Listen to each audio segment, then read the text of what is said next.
not because I was a waiter or anything like that. I just happen to have a white shirt and black pants. Now I don't have it. All I have is I still only have the white T-shirt and the blue cut-off jeans, right?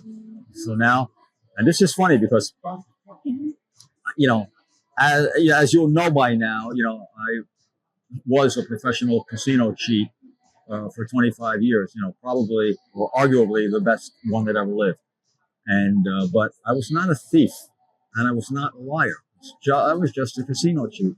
So I had really, besides my childhood scams, as an adult, I never really stole anything out of a store ever.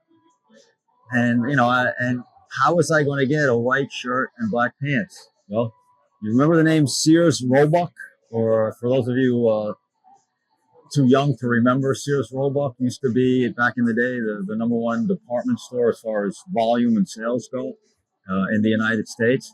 So I walked into the Sears Roebuck on Maryland Parkway in Las Vegas, and I walked in with my white T-shirt and my blue cut-off jeans. Walked in and found myself a white shirt, like a dress shirt, and black pants. Went to the fitting room, tried it on, left my white shirt and blue cutoffs, white T-shirt, blue cutoffs in the fitting room, and walked out with the white shirt and black pants, and went directly back to the Four Queens Casino. Found the same shift boss, and he said, "Oh, I see you got yourself some clothes." he, I, he, I guess I did, right?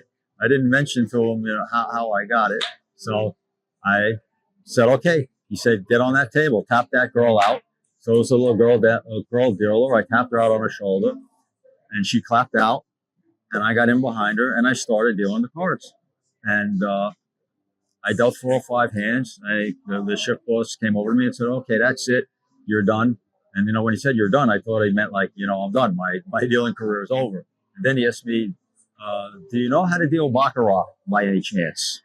And my eyes lit up like this, because I remember I was playing baccarat for a whole week straight at the Riviera on the Strip. And I was downtown now. The Strip is where all the nice casinos are. So baccarat, wow. I was playing for a week. My eyes lit up, and I said, wow.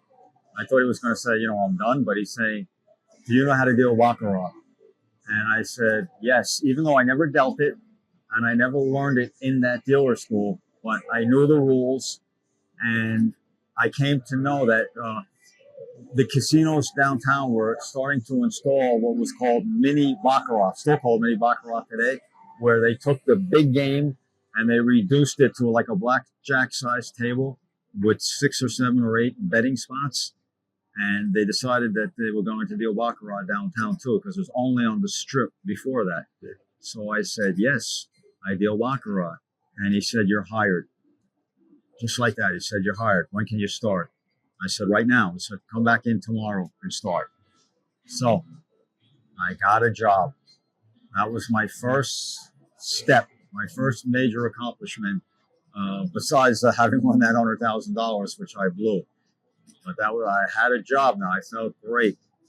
And so I got the job, and they put me right on. They only had one mini baccarat table in the casino. They put me on it. They had one guy, they put me on the swing shift, which I started at 8 at night, and I worked till 4 in the morning. And they had a baccarat dealer for each shift and a few relief baccarat dealers. So I was the baccarat swing shift dealer. So even though I never formally learned how to deal it, I went to casinos and I watched it, and I watched the way the dealers